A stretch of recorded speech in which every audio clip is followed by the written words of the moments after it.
this week, the name of the lesson is Destined for Greatness, Subject to Sin. All right? All right, excellent job for the lesson. Our first scripture is going to be Genesis 1 and 26 here. So, all right, whenever you're ready. Yes, sir. Destined for greatness, yet subject to sin. There once was a time where, as a people, we taught the world through his example what it meant to be righteous as a nation. As in the beginning, sin entered in, and ultimately, we lost our way.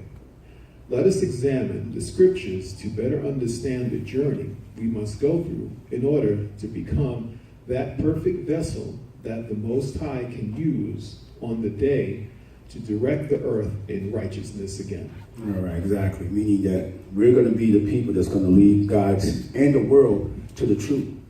Once America is dealt with and judged, we're going to be the he-goats that go out throughout the whole world to spread the gospel.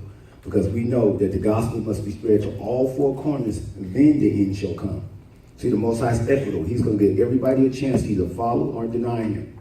Right? So won't nobody be standing before judgment and saying, I didn't know, or there wasn't an opportunity provided for me. See, that's why the Most High tell you the commandments aren't grievous. Through nature, you keep the commandments. Through nature, you know not to kill, steal, rob. Through nature, you know not to deal with another man's wife or another sister's husband. You know, just on obviously when you look around the world, every nation in one form or fashion took a day out to worship a God, regardless if it was the right God or not. You can go into South America and see the step pyramids that they built to gods. So we know or have an understanding that they hollowed out days for gods. You can go into the Middle East. You can go into China. You can go into India. You can go into any landmass and see markers of where people have made a day hollowed out to a god. So through nature, you know that there's an obligation to operate with a higher power. We must be the he-goats to get them in line to the righteous power so they're not idly worshiping the wrong gods. They're not being beguiled of their gift. The Bible says, let no man beguile you of your reward, meaning heaven, salvation. I'm sorry, thank you. Right? So let's go into it. Genesis 1 and 27 here. All right. Quiet out whenever you're ready, sir. So I'm the 26 or 27? Yes, so I can. It's on my notes. Good job.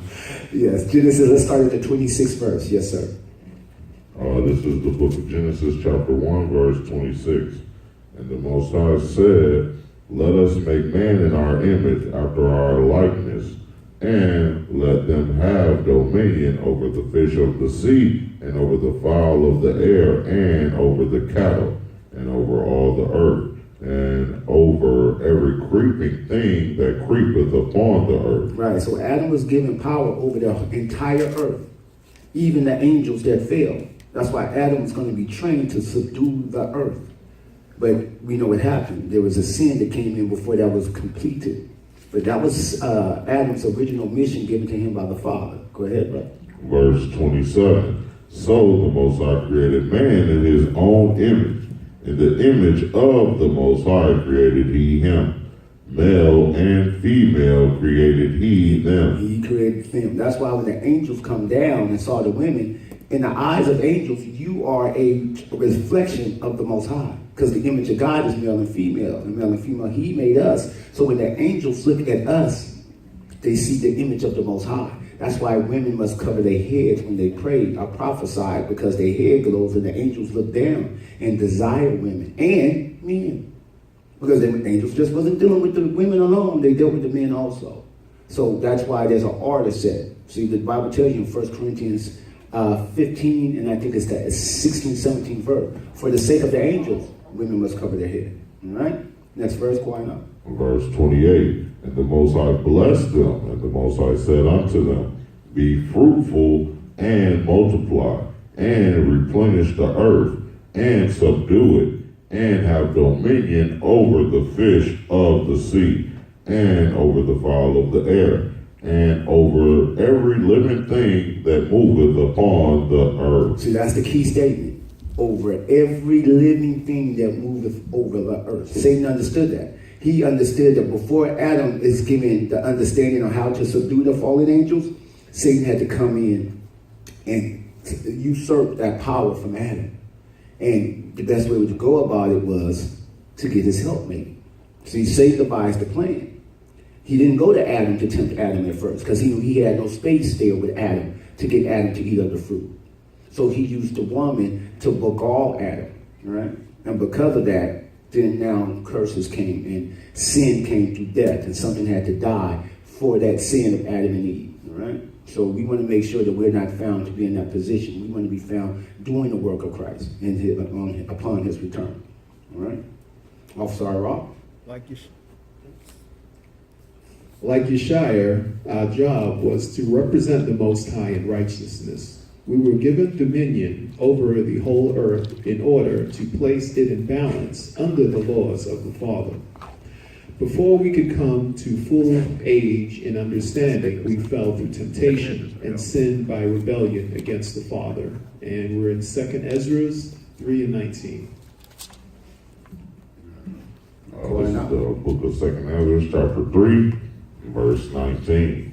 And thy glory went through 4 gates of fire and of earthquake and of wind and of cold, that thou mightest give the law unto the seed of Jacob, and diligence unto the generation of Israel. Verse 20. And yet tookest thou not away from them a wicked heart, that thy law might bring forth fruit in them. Verse 21. For the first Adam, bearing a wicked heart, transgressed and was overcome, and so be all they that are born of him. Verse 22. Thus infirmity was made permanent, and the law also in the heart of the people with the malignity of the root. Right, so inside every man's heart, born of Adam, has a law of sin written in their heart. A stony heart, the disobedience. That's why every man was born in sin, that sinful heart that Adam was given. So Esdras is explaining this about us. Like, you gave us all these different gifts. Why didn't you trade out that stony heart, that disobedient mind, that rebellion in us? Why didn't you take that away from us? And it's going to explain why. Go ahead, brother. So, this is the rest of 22. So that the good departed away, and the evil abode still. See, so the good that was in us, that glow that Adam had to know that he wasn't naked, that passed away.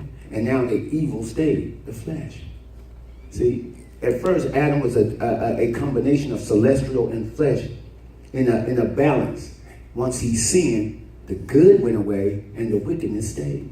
That wicked, stony heart, that disobedience, that rebellion stayed with us. So every man is born with that law of rebellion or that law of sin in our heart. Go ahead. Verse 23. So the times passed away, and the years were brought to an end. Then didst thou raise thee up a servant called David. Verse 24. Whom thou commandest to build a city unto thy name, and to offer incense and oblations unto thee therein. Verse 25. When this was done many years, then they that inhabit the city forsook thee. Verse 26. And in all things did even as Adam and all his generations had done, for they also had a wicked heart. Verse 27. And so thou gavest the city over into the hands of thine enemies. Right. See, because David and Solomon continued to do as the forefathers did in the wilderness, that the kingdom was split, and he gave the kingdom over to the hands of the enemies. That's how the first temple was just destroyed, and Esdras had to come and now rewrite everything you received. The Edomites came in and burnt the temple totally down. So when you go further into the history, you find out that Esdras fasted for 40 days and 40 nights, and he took a certain number of scribes. Was it 70? It was 70 scribes, men that could write fast. And Esdras recanted the entire Bible, the Book of Jubilees by Moses, this Apocrypha that we're reading here. All the information we're dealing with now comes from Esdras, because the original information was burned. All right? Officer Rock.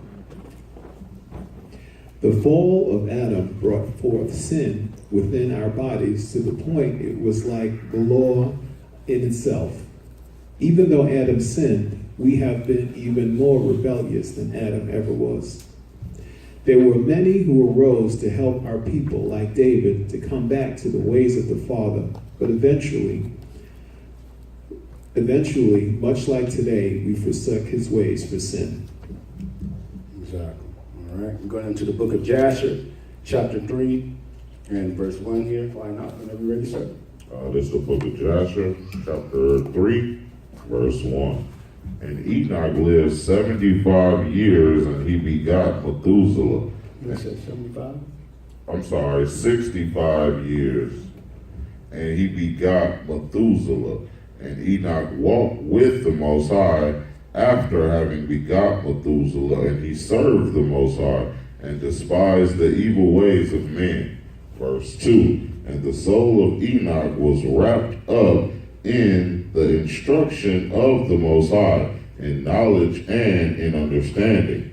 And he wisely retired from the sons of men, and secreted himself from them for many days.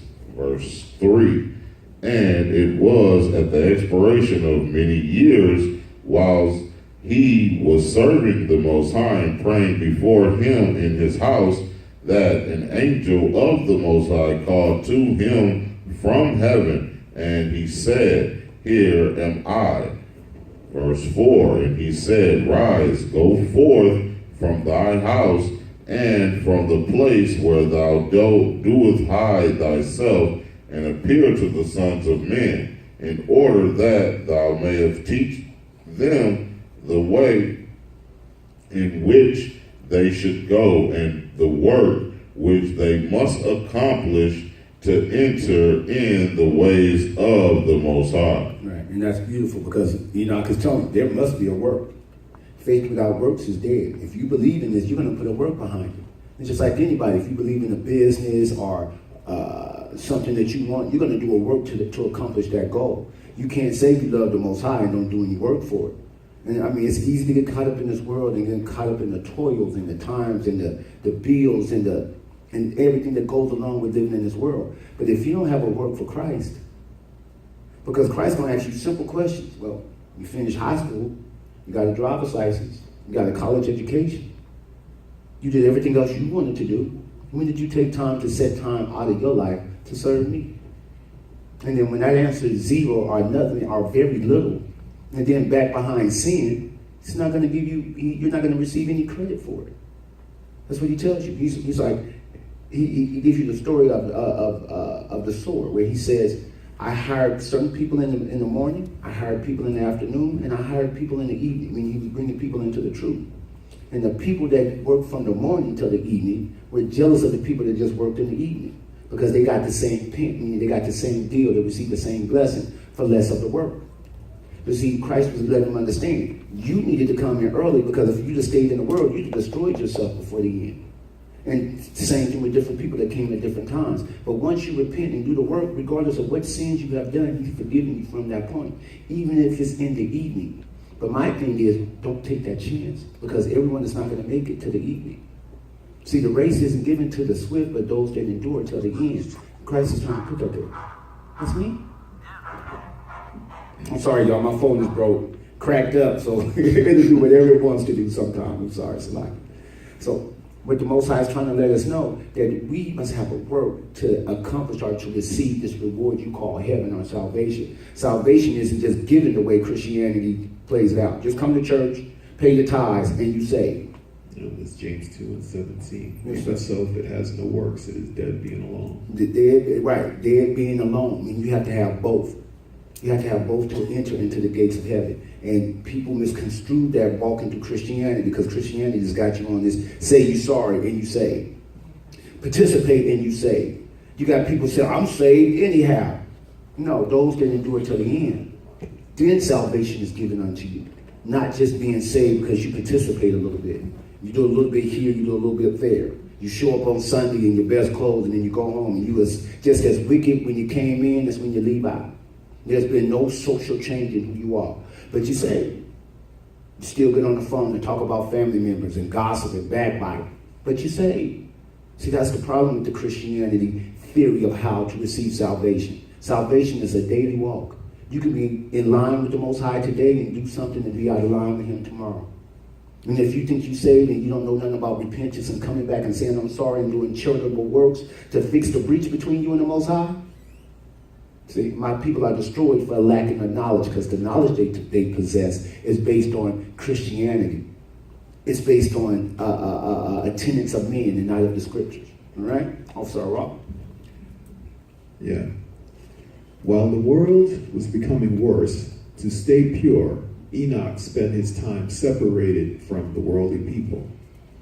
He was focused on understanding the ways of the Most High. Enoch is an example of what we really should begin to do with our lives.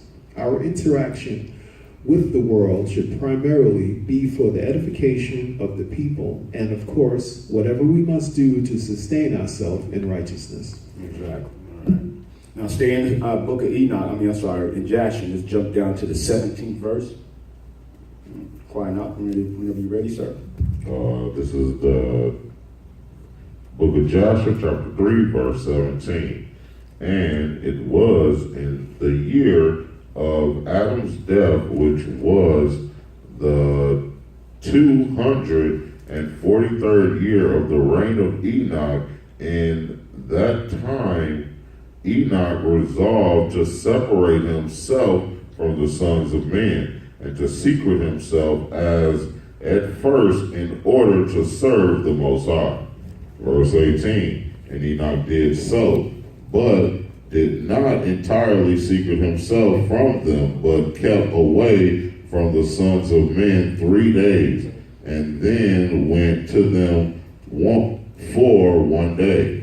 Verse 19, and during the 3 days that he was in his chamber, he prayed to and praised the Most High, his power. And the day on which he went and appeared to his subjects, he taught them the ways of the Most High, and all they asked him about the Most High, he told them. All right. Did you want to read 20 real quick? Quiet now. I'm sorry. All right. 20? Yes. Yeah. Yes. Yeah. Okay, you got it. And he did in this manner for many years. And he afterward concealed himself for 6 days, and it appeared to his people 1 day in 7. And after that, once in a month, and then once in a year, until all the kings, princes, and the sons of men sought for him, and desired again to see the face of Enoch, and to hear his word.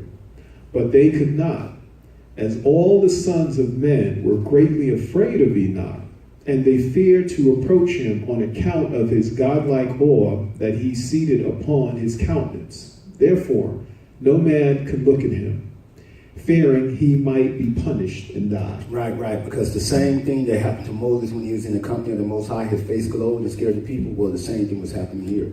What happened was, we have 18, but 19 is not there. If you look up there, it goes from 18 to 20. I thought Brother Clarence had a different copy, so I had Officer Ralph read it, but he was showing me that we were missing a verse about it here, so that's where the discrepancy came in. Thank you. All right, Officer Ralph? Yeah. The more you desire the things from above, and the more your spirit is strengthened. Enoch had the diligence and the love for the Father to accomplish these things far beyond this world and its physical limitations as we understand them today. The question is, what do we love about the Most High that keeps us from our own spiritual growth?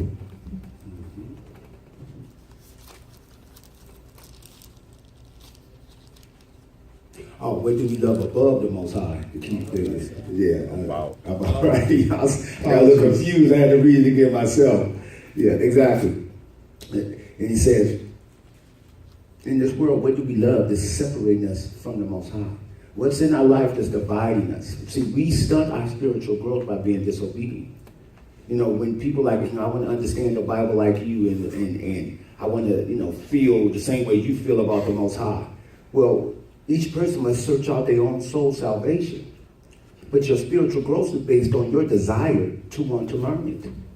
When you wanted to do anything else in life, you went full-fledged at it. When you wanted to learn how to ride a bike, whatever your trade may be, when you wanted it, you studied. You did what it took to receive the information to be who you wanted to be. Well, the same thing here. If you want the information and the knowledge and how to operate in it to grow you, then you must give that same effort that you give in everything else in life. It's so funny how we can get up every day, no matter what the boss say, you at that job exactly when he said, how he said, dressed up the way he tell you to be dressed. And then Saturday morning, we looking at the walls. I don't feel like getting up. I don't feel like doing this. I'm glad the Most High is not like man. You know what? I don't feel like giving them air today. We be crying on idea. You know what? Hey, keep the sun black today. I don't feel like lighting it up today. Keep it black. We be losing our mind if the Most High acted up. That's why we glad the Most High is not men. We don't want the Most High with none of our attributes. And that should be the opposite. Everything we should do should remnants are following what Christ was showing us. We should actually try to tune our life in the same frequency and rhythm that Christ walked, with love and understanding and gentleness. But one thing Christ was over all things, faithful. Forgive them, Father, for they know not what they do. That's faithfulness to us. His job was sent to be faithful, to show us how to be faithful to his Father. This is a relationship. And if we treat it anything less than what it is, we're going to deceive ourselves and we're going to lose our reward. And that's what you don't want to do. Lie to everybody else but yourself. Because when you start to lie to yourself, you're going to become a fool. And the Most High is going to give you over to a reprobate mind, to where you're going to justify sin and thinking it's righteousness. That's what the Pharisees did. And these were steady men. That's what the Sadducees did. That's why Christ called them hypocrites. They deceived themselves, lied to themselves for dirty loot, filthy loot of money. See? So we have to make sure that if I tell my son that all the time, you're going to lie, that's fine, don't lie to yourself. Because when you deceive yourself, you're going to destroy yourself. All right? What verse we have? 1 John 2 and 15? Yeah. All right, excellent. Amen, you have it? All right, 1 John chapter 2, verse 15. Verse 15. Love not the world, neither the things that are in the world. If any man love the world, the love of the Father is not in him. Mm-hmm. Verse 16. For all that is in the world, the lust of the flesh, the lust of the eyes, and the pride of life is not of the Father, but is of the world. Right. Pride is not a thing that the Most High is about. The lust and the eye and all these things, no. The Most High is not about these things. Because remember, all this stuff is dust. Dust it came and dust it shall return. So we don't have no reason to envy the world or love it, because we know they're living in basically a mirage or a matrix or an illusion, because it's all going to turn back into dust. So everything Satan is basically offering you to go against the Most High is basically dust.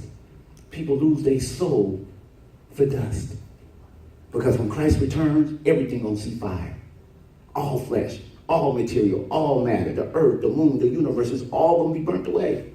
And you're gonna be standing there in front of the Most High, thinking that I sold my soul for mere dust. Because at that particular point, you're gonna know so much. Even the wicked is gonna know so much. And you're gonna be like, I gave away eternity for something that was burnt away in an instant, in the blink of an eye. And now for the rest of ever. Is that a word? The rest of ever? Yeah, let's look that up. The rest of ever. Forever. Yeah, forever. Right. Happy over for the rest of forever. The rest of eternity. You burning. I like that. The rest of ever. I got to put down the You're gonna pat now. Yeah. But really, we got to get down. And it's so funny because we look at the world and be like, I wish I had this. Or I would like to have that. But not for the price of my soul. Because what can you recompense me for a soul? It's bad. There's nothing on earth for one soul. There's nothing on earth you can give for it. So why would I throw away that to follow Lucifer into the pit? Can I add something? Yes, sir. And then when you get these things, once you have it, you're bored of it. You're bored of it, for sure. These things like, what they say, wanting is more desired than having. Mike Tyson had, 5 Rolls Royces. And he got to the point to where he just started running them into trees. Y'all remember he ran the Rolls Royce into the tree and then tried to give it to the cops so they wouldn't give him a ticket? He's like, oh, y'all can have the Rolls. They was going to take it at first. But the captain came like, no, brother, that's bribery. But that goes to show you that to us, a Rolls Royce, I mean, we'd be scared to touch it. And he running them into trees. It goes to show you, because he comes from the projects. And it goes to show you, even project people can get into a wealth situation to where they get tired of the wealth itself. And we have to recognize, many people are give exactly what they want and then get it and don't want it. Mm-hmm. What was your father would say, your eyes bigger than your gut, huh? Because you sit there, I want another slice of pizza, you're on your third one, you sit there belching, but you want that extra one because you don't want your little brother to get it. Mm-hmm. You know, so you gotta eat it, it's the rules. And then you start to eat it, you get full, you start to burp, and you're looking at your daddy with those eyes, and you look at, oh, you're gonna finish that. Because you wanted it so bad. You wanted to make sure nobody else got it. Don't get up till you're done. I stopped all of that. I started losing weight at my house. My dad was a stickler. He didn't play. You got it, you're going to eat it. He country, so you know how country folks is. They don't throw away nothing. Man, they'll take the bones from the chickens and make something out of it. I'm telling you, you ain't throwing away nothing in my daddy house. I remember I threw the top of the bread away. You know, the booty bread, excuse my French. You know, you throw that away. Don't nobody eat that. Man, my daddy almost choked me out for that. Do I eat the booty of the bread now? I eat it to this day. The ends of the bread. Yeah, my dad wasn't playing. Yeah, I'm sorry. Never heard that term before. Yes. I eat them today. I take 2 ends and make a sandwich and walk around the house as happy as possible. Because it wasn't nothing getting wasted in our house. It was just how my father operated. Especially when you got 4 kids coming on the 5th one. Everything in the house must be used at all times. See, so we have to recognize that that's how we have to love the Most High. That everything He gives us, we must use to survive in this. The cunning, the understanding, the love, the patience, the togetherness. All these are we're going to have to use to survive this. Because believe me, if y'all watching the news, and I say this every week, this man that they painted orange with that wig is crazy. And before he done, he going to destroy. Listen, this guy, it's not him, it's the agenda. It's the agenda, right. It wouldn't matter who's in place, but they just make it so easy to point at this guy because he's obviously uneducated. He's obviously, the job is above his pay grade. I guess, yeah. All right, did we finish that? 1 John? Yes, sir. We at 17. Yes, sir. Give me 17. Thank you. Verse 17, and the world passeth away, and the lust thereof. But he that doeth the will of the Most High abideth forever. Abideth forever, officer. The 3 things that John mentions in verse 16 are the primary things all men and women fall in subjection to in this world. We must transcend these things, as Enoch did, if we hope to see the kingdom. Our often half-hearted efforts will not get us in. It's our understanding of our ongoing shortcomings that cast doubt and hinder our faith.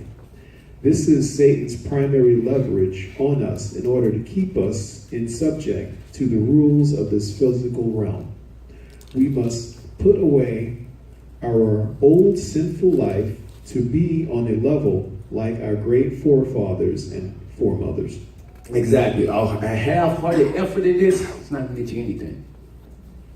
He said, I'd rather for you be hot or cold. Lukewarm, I spit you out my mouth. Halfway serving the Most High? Oh, he despises that. Ask Cain. Cain halfway hearted brought the vegetables he wanted the Most High have. He didn't even give the Most High the best of the vegetables. He gave him the stuff that he really didn't care for and thought that that would be acceptable to the king. See, we have to remember, the Father is a king. That's why before you go to the Father, you must say that Lord's Prayer. It's like when you go into a court, when you go into a room of royalty, there first must be an announcement. And then when you go up to the royalty, you must first bow. Well, that's what we're basically doing when we're saying the Lord. Before you pray, say ye this. Meaning get yourself in subjection and in order to be around royalty. So when you offer to the Most High, you offer the Most High your best. You get the Most High the best of everything you got. And I know life draws on us and pulls on us. But when it comes to the Most High, we have to put all that aside and give Him the best of ourselves. Because we wouldn't have any of it if it wasn't for Him. You wouldn't even, I'm tired, but you wouldn't even have the job if it wasn't for the Most High. I'm tired because I work a lot, but the Most High gave you the job. So then now you ignore the person that gave you the blessing because you have to utilize the blessing. See, that don't make sense. So the Most High was like, okay, no problem. I'm gonna make it to where they cut the hours. Now you're working 25, 30 hours a week. Now you ain't got no reason to miss church. And guess what you're gonna do? Still miss church, because it's gonna be another excuse. Oh, I had to get a second job to cut the hours on the first job. Well, if you'd have kept the righteous walk, that wouldn't be an issue. Or the Most High will close the door and open a window for you. So we have to make sure that we're not using excuses of what the Most High has given us to justify not serving. You can't break the law to enforce the law. I say that often. A lot of people think they can break the law to make people follow the law. No, it all must be within the law. So when I come and try to show somebody, hey, this is what we must do within the law, you must do it with understanding, love, compassion, and patience, because they're not going to get it the first time around. So we have to make sure that when we're operating within the law to bring people within Christ, we must stay within the law in that action. All right? Let's go to Exodus 24. Let's do Exodus 24 and 12. Quiet up, we're going to be ready, sir. This is the book of Exodus, chapter 24, verse 12. And the Most High said unto Moses, come up to me into the mount, and be there, and I will give thee tables of stone, and a law, and commandments which I have written, that thou mayest teach them. Verse 13, and Moses rose up, and his minister Joshua, and Moses went up into the mount of the Most High. Verse 14, and he said unto the elders, tarry ye here for us, until we come again unto you. And behold, Aaron and Hur are with you. If any man have any matters to do, let him come unto them. Verse 15, and Moses went up into the mount, and a cloud covered the mount. Verse 16, and the glory of the Most High abode upon Mount Sinai, and the cloud covered it 6 days. And the seventh day he called unto Moses out of the midst of the cloud. Verse 17, and the sight of the glory of the Most High was like devouring fire on the top of the mount in the eyes of the children of Israel. Verse 18, and Moses went into the midst of the cloud and gave him up into the mount. And Moses was in the mount 40 days and 40 nights. Excellent. There was a serious meeting between the spiritual realm and the physical realm that we were able to witness from afar. The problem is, if we hope to be close to Yeshua like Moses, we must separate ourselves from this wicked world spiritually first. The alternative is we will be amongst the fearful like our forefathers who were in complete fear when Yeshua came down. Exactly. When the Most High came down, he sat on that mountain for 6 days. It was like a fire within that cloud. That's why they understand Mount Sinai is protected. They know there's a portal there on the mountain. Matter of fact, there's a military base at the top of the mountain that they keep. And there's a fence that they built around that whole complex. The Most High put a spirit over them. Yeah, you can build a fence, but no one lives around it, occupies it, or even often go visit. They have one guard that they switch off back and forth that protects that particular area. But they keep it gated off.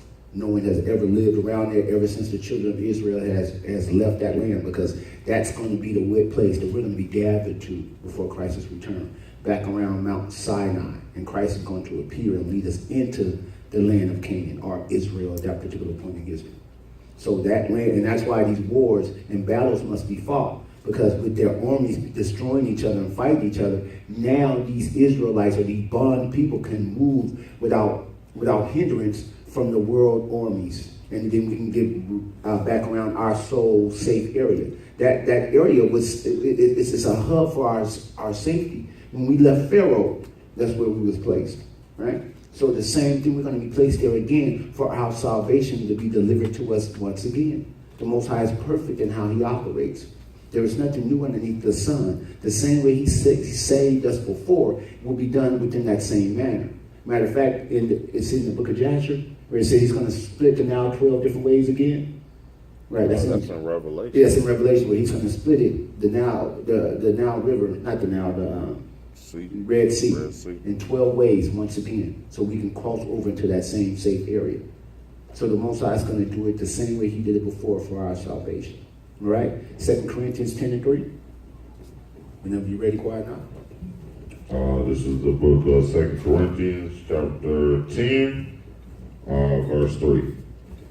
For though we walk in the flesh, we do not war after the flesh. Verse 4. For the weapons of our warfare are not carnal, but mighty through the Most High to the pulling down of strongholds. Verse 5. Casting down imaginations and every high thing that exalteth itself against the knowledge of the Most High, bringing into captivity every thought that to the obedience of Christ. Verse 6, and having in a readiness to revenge all disobedience when your obedience is fulfilled. I love that part. It's when your obedience is fulfilled. See, people think, oh, we're supposed to go revenge all disobedience, but vengeance is mine, saith the Lord. So you're not ready to even bring about a vengeance until your obedience is fulfilled. And no man can sit and say, I'm 100% obedient to the Most High 24 hours a day, 7 days a week. The Bible, I don't even have to ask that question. The Bible is clear. The Bible said no man do it good. All going to fall short of the glory. So I don't have to question anyone or ask you to raise your hands. The Bible is clear. So we're not even going to be right till Christ returns to even bring their judgment. We're going to be within the law. But Christ is still going to have to be our shadow or our introducing us to the Father. Because no one gets to the Father but through the Son. So even then, Christ is going to yet still have to stand for us to receive heaven. That's why on that day, when you're going to say, Lord, Lord, you're going to be like, be away from me. I know you not, because you're not operating with me. You're not doing the work. You didn't walk in that same path. And because you didn't do these things in that order, I don't know you. And if I don't know you, then I'm coming into the wedding. It's just like any private setting or any private coming together. You're not invited unless your name is on the list. And if your name is not on the list through works and faithfulness and believing in Christ and keeping the commandments, you're not coming in. And people lose that by following these different religions. There got to be many ways to God, because there's many people. No, everybody was supposed to be subject to one group of people that was given the law. See, they don't want to give that power back. And they use our own people to bring that. It must be, God has many names. There's many ways to God. It can't be just one way. Because if it's one way, then I'm going to hell. Because I'm not following that way. And I'm not going to humble myself to follow the way, even if I know it's the way. See, that's what comes in there. These people that got money, that want to follow God on their own terms, they don't have no reason to humble themselves and come to the Most High. Their trust is in that God they call money. Our filthy loofah. We were saying that when George Bush ain't looking for Christ to come back. The Rothschilds, they're not, I don't need Christ, I got money. See? So you can't learn from a people that have no moral turpitude to a salvation. They're not morally linked to anything. They're morally linked to filthy money. But to get that money, you must do wicked things. For me, I say this often enough, for me to be a billionaire, how many regular people do I have to step on and destroy for me to have a billion? If I got a billion, what you got? That means a lot of people got zero for me to have a billion. That's why the scriptures is clear. A rich man can't go. It's impossible for a rich man to make it into heaven. Because when it comes time for the sacrifice to give up what's in this world, because he has much gain, he's going to be connected to the much gain. That's why the meek shall inherit the earth. That's why the people that don't have many things come to the Most High, because that's where we get our necessities in life from. I don't go to a bank for a loan. Because as soon as I walk into the bank, they lock the money up. They like, oh yeah, they just slam doors when we walk into the bank. Ain't no money coming out of here for you. We'll give you a free toaster. We'll give you a checkbook with pictures on it. But that's about it. Application denied. Denied.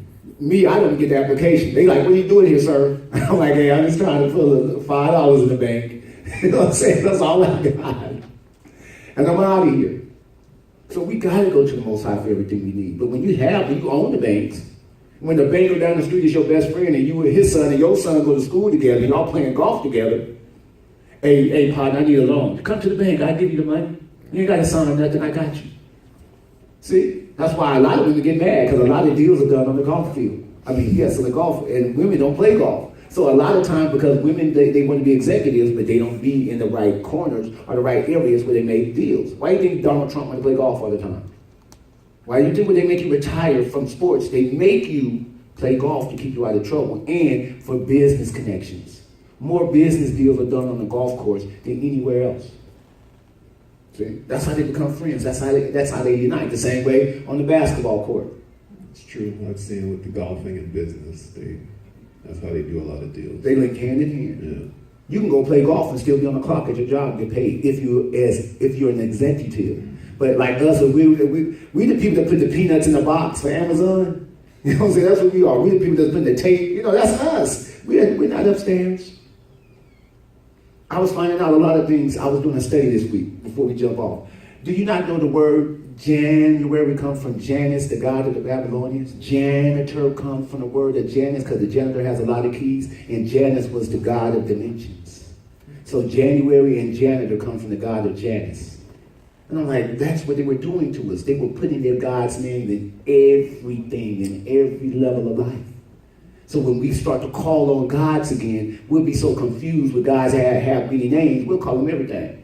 I done heard Christians call them God, Jehovah, Elohim, and Yahweh within the same conversation. Now, which one are we talking about? Elohim, Yahweh, which one y'all want to talk about? See, that's confusion. Now I'm confused. Who do I call on when I need help? Do I call on Yahweh, Jehovah, Elohim? Which one do you call on? Oh, well, I just break it down to God. Well, why are we using all these other names then? And even in that case, that's still yet a title. Right. All right, Officer Rock. Yes, sir. There is a process that every professed follower of the Most High and Yeshua must go through. Once you have left off from sin and learned to control your thoughts by following the Father's will under Yeshua, you will then be ready to truly help edify others. This process of obedience also prepares your spirits for battles in the unseen realm. The next scriptures is Exodus 34 and 27. Excellent, thank you. Quiet not whenever you're ready. This is the book of Exodus, chapter 34, verse 27. And the Most High said unto Moses, write thou these words after the tenor of these words I have made a covenant with thee and with Israel. Verse 28, and he was there with the Most High 40 days and 40 nights. He did neither eat bread nor drink water, and he wrote upon the tables the words of the covenant, the 10 commandments. Verse 29, and it came to pass, when Moses came down from Mount Sinai with the 2 tables of testimony in Moses' hand, when he came down from the mount, that Moses was not, that the skin of his face shone while he talked with them. Verse 30, and when Aaron and all the children of Israel saw Moses, behold, the skin of his face shone, and they were afraid to come nigh him. Verse 31, and Moses called unto them, and Aaron and all the rulers of the congregation returned unto him, and Moses talked with them. And afterward all the children of Israel came nigh, and he gave them in commandment all that the Most High had spoken with him in Mount Sinai. Verse 33, until Moses had done speaking with them, he put a veil on his face. Verse 34, but when Moses went in before the Most High to speak with him, he took the veil off until he came out. And he came out and spake unto the children of Israel that which he was commanded. Verse 35, and the children of Israel saw the face of Moses, that the skin of Moses' face shone, and Moses put the veil upon his face again until he went in to speak with him. Right, right. Ain't that beautiful? The glory of the Most High is so great. You glow like the Most High. It's almost like when the first time you see a lightning bug. For people who don't live in the Midwest and down south, you almost lose your mind because you look at it, you see these little flickers of light, and you're like, what is that? And you kill one and you smash it on your hand, and your hand is glowing. Mm-hmm. I know y'all young kids haven't been familiar with that, but that's a beautiful thing to see a field of lightning bugs just flashing in the darkness and stuff like that. But it's the same fluorescent light that you would get in these different little toys that they give you guys. But that's the beauty of it. His glory is so heavy upon us and so great. You shone. And because people aren't used to that, they were afraid of it. The same thing was said about Noah when he was born. That he shone, or he had a glow about him. And that's what we'll have. The same thing with Adam. Adam had that glow at the beginning. See, and eventually we'll receive that again if we walk righteously with the Most High. Officer. Yes, sir. When Moses returned from the mount for the second time, the people were afraid because of the glory which was shining from his face. Their own sinful acts increased their fear, being that they had worshipped another god just prior to Moses leaving for the mount. This is another example of the same process as Enoch through Moses. By separating himself from the people and their sometimes carnal ways, he was able to deal with the incorruptible realm in order to bring truth to those that were still subject to sin. Exactly, I like that. Yeah. See, the same way Moses had to separate himself for 30 days to get the righteousness of the Most High to bring back towards the people. You know, as much as we love the people, and as much as the people are part of us, and we're the people, sometimes you must separate from people that's not like-minded from you. Sister Tanya expressed that to me all the time. Matter of fact, she was just expressing that to me yesterday about she had friends, and then you keep preaching the word every time they call you, because they're going to call you just lay their problems on your heart. But then when you give them the resolution of the scriptures and following Christ, well, I ain't trying to hear that. I don't have nothing else. What else do you want? I ain't got no money. So asking me for that is just totally out the question. So all I got is some advice about why my life is a little bit more stable than yours. I got Christ. And when things go bad in my life, I would lay them on Christ. And because you're not doing that same thing, or because you're laying them on Jesus and Yahweh and Jehovah and Buddha and Krishna, you're not getting no answer or no result. See, you got to realize as Israelites, those guys not going to work for us. Especially the closer you get towards the end, they're not going to have no authority with us at all. That's why these names are going to fall short in the last days. They're doing this. Listen, the Catholic Church set up Christianity to fail in the end. That's why they put so much deception up in it. And when it's figured out, oh yeah, it was all fake from the get-go. We knew it wasn't real from the get-go. And the Pope going to come out with horns, and the devil going to be with them. They're going to walk out, they're going to do a song, and they're going to take over the whole world. That's people are going to be cheering them on. Cheering them on. Because the Antichrist is going to come to a multitude, because he's going to start off bringing peace. He's going to come and make a peace here tree and a peace there tree. But the Bible said when they say peace, know that what? Destruction is coming. That's why when I see Donald Trump trying to go to North Korea to make peace, that's just going right. What I know, destruction is getting ready to come. When you go into, and you notice he's making peace with the enemies, but falling out with the friends. Mm-hmm. That's guarantee a combination of destruction, because your enemy's going to turn back into your enemies, and now you then alienated your friends. See, that's why they're going to hate the whore and burn her with fire. Why? Because America's going to double cross the entire world. As they've always done. Like always. When America crashes that dollar, the whole world is going to be upset, because everyone has linked their money to that dollar. Remember, America was not in World War II, and what did they do? Jumped in. At first they were in the war. They just weren't telling you. They were supplying Hitler with all the oil, gas, and machine parts he needed to invade Europe. Mm-hmm. It was when Jewish people made a deal with the British to say, if we get into the war and send these Israelites to go fight for y'all on what's that day? D-Day. Give us Israel. Because if we leave y'all alone, Hitler's going to take over Europe. Hitler was guaranteed to win that war for America when they jumped into that war. And America brought those Israelite soldiers and fought on D-Day. Yeah, Tuskegee. Prescott Bush told Hitler to disappear, and the war was over with.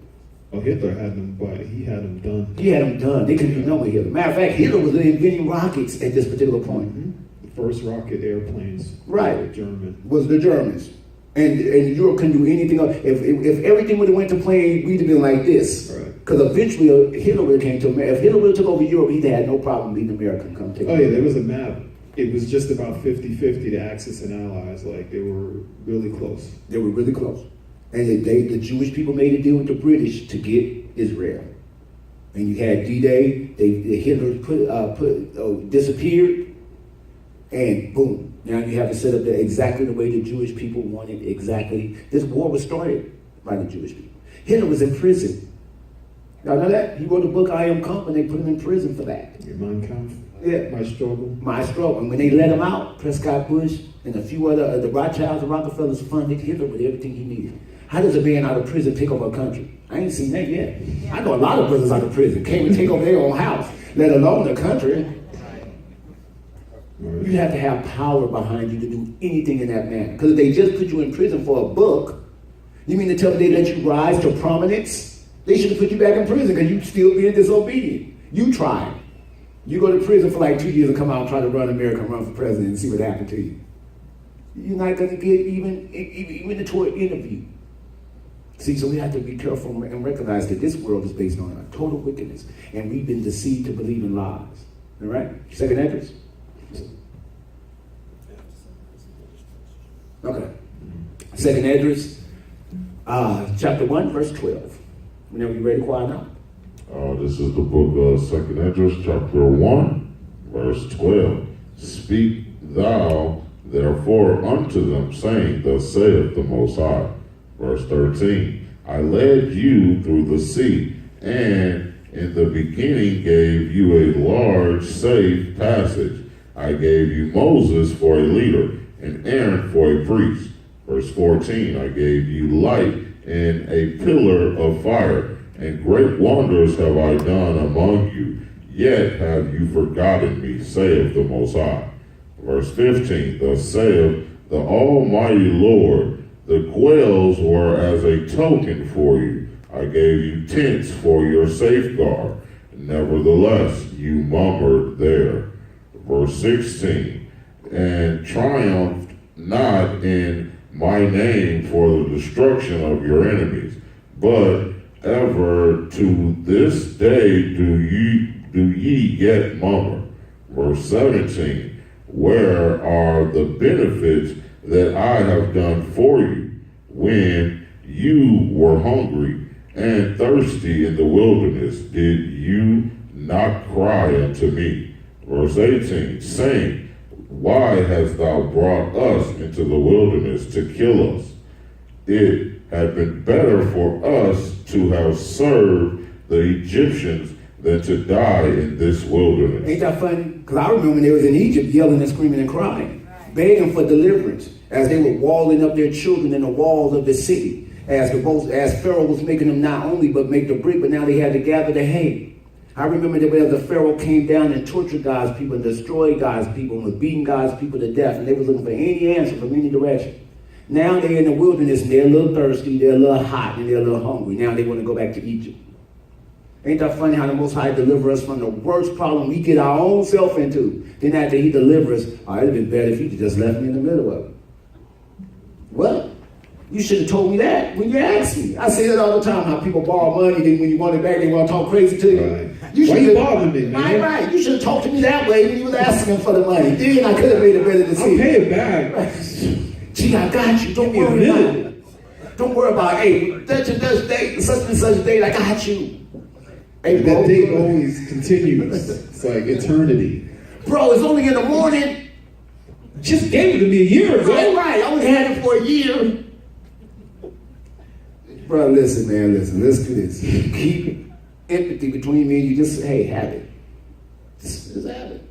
Well, I learned to loan, I say this often, don't loan anybody more than you're comfortable with losing. Literally. Got shame on that. Right? Listen, literally. Don't give nobody no more than you're comfortable to part with, so you won't make an enemy. Right, now you're sinning because you're all PO'd. And now you have an ought with your brother because he's in the wrong, but Christ ain't seeing that. Christ is just seeing an ought between y'all two because he cares nothing for money. And he's looking at his two family members that's fighting over paper in the eyes of the Most High. That's why I never understood. I'm gonna loan you my rent money, but you know the first I need it all back. Who does that? I'm not gonna never loan. works out. I'm never gonna give someone that's gonna put me in a place to where I'm hurting from what I'm giving you. Because then when I need it back and I'm hurting and you don't get it, that anger or that hurt is gonna turn into anger, and then now we're gonna be enemies till I feel like I got you back. You know, and it's a recurring cycle over and over again. We have to recognize, no, I'm only going to give you what I'm comfortable with. So when you don't give it back, oh, brother, no problem. And we can still be friends. But you can't borrow any more money from me. That's done. So that part of the relationship is over with, but we can still operate with each other because I gave you something I was comfortable with. And that now that you can't give it back, it's no skin off my teeth. So I'm fine with it. We can still be friends. But don't come to me next week, oh, I just need $20 to tie me over. Brother, you finna be untied. Because I'm not finna deal with you that way because you already destroyed that part of our relationship. And until you fix it or repent or give it back, that part of our relationship must stay where it is. You can still be cool though. We can still be brothers. I'll never bring it up. Just keep your hand in your pocket. Right. Right. You gotta remember that because, and always keep this in mind. Look at what the Most High has forgiven us for. Outside of money. Things that money can't replace, fix, or repair. So we always must stay humble, even though there's a breach there. Yet, I always got to say, what has the Most High brought me from? Look at what the Most High has blessed me with. And all he requires is one day out the week to serve him and to keep these commandments that keep you getting along with each other. Not much to ask. For what he's giving you, just for air alone, he should require that. The commandments should be based on air. The farther away you from the commandments, the less air you get. The closer you are to the commandments, the more air you get. Look at the other gods. They ask you to kill your children. Drink blood. And all kinds of other disgusting things they require. You guys ever read the Iliad or any of those Greek mythologies? Those gods were just there to make their life hard and take them away from the Most High. Right. They had to do things that were grievous constantly. Constantly. And then they also had to give tribute. Right. See? And then if the God just had a bad morning, he'll come and destroy their crops, flood the land, send the plague, and then they got to run back to that same God for forgiveness. See? Matter of fact, was that you put me on the American Gods?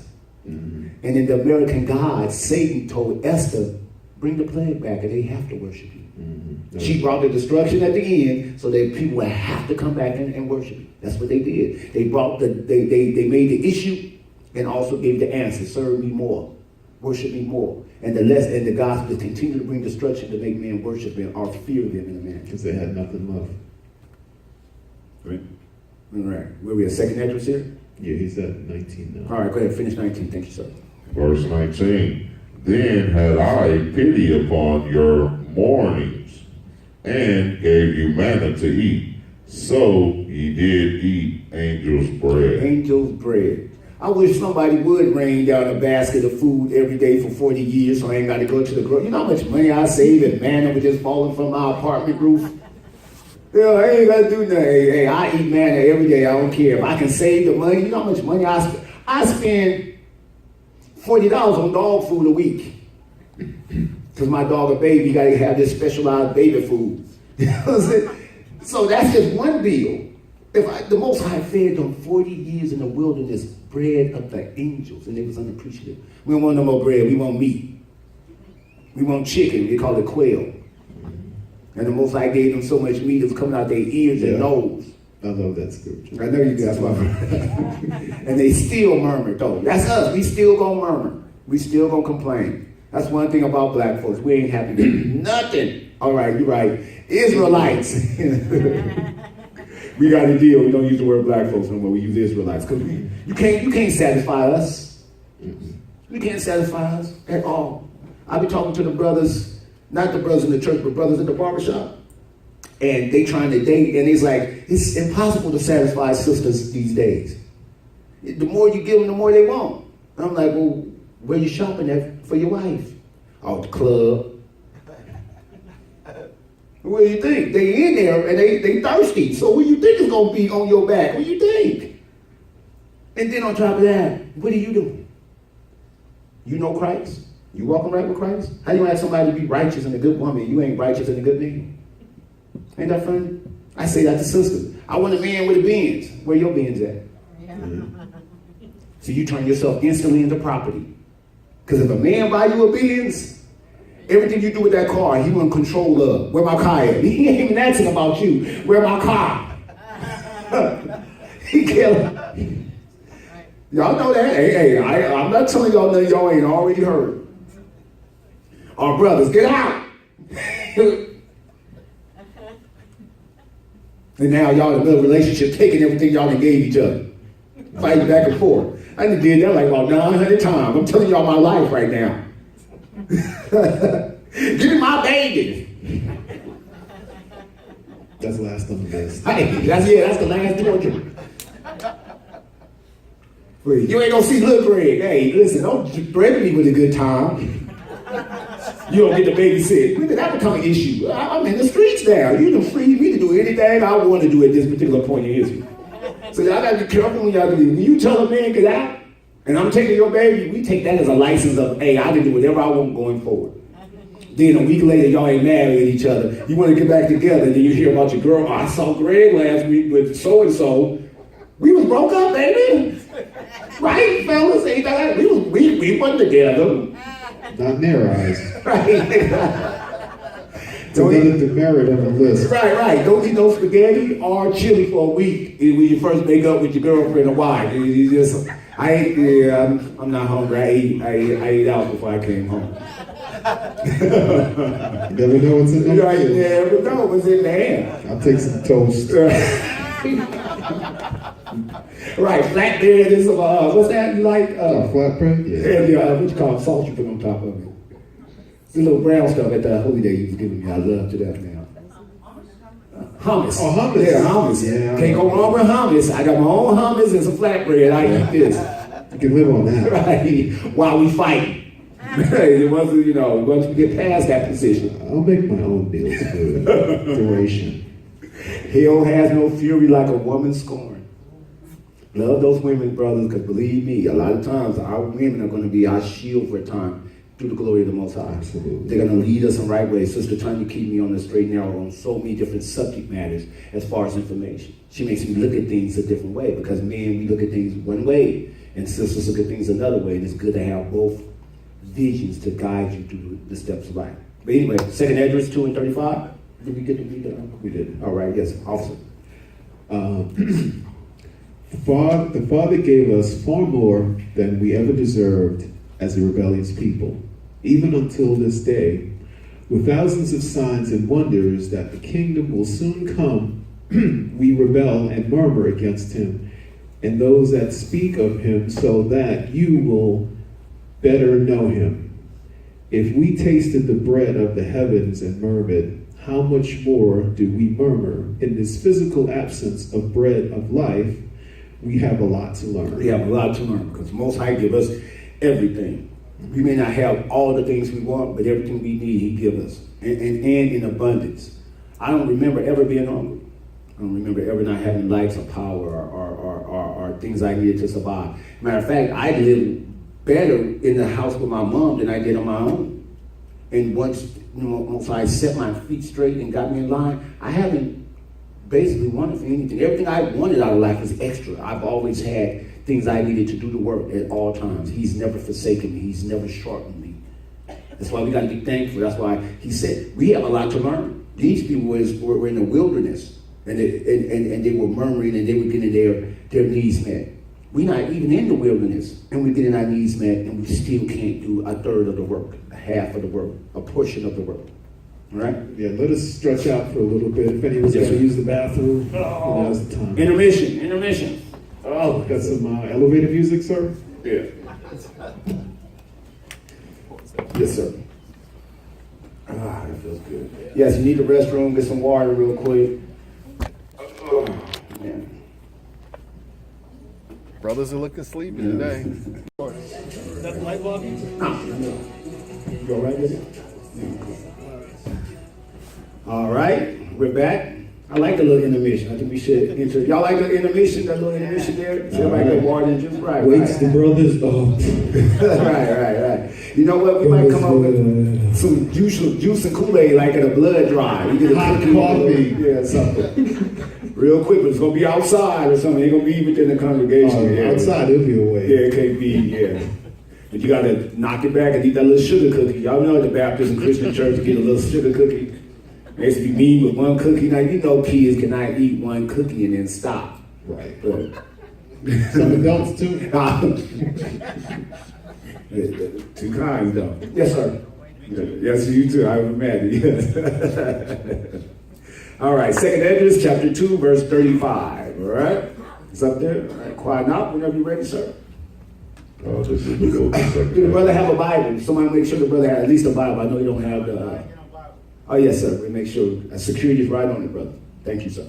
All right. 2nd Esdras chapter 2, verse 35. Quiet now. Whenever you're ready. Yes, sir.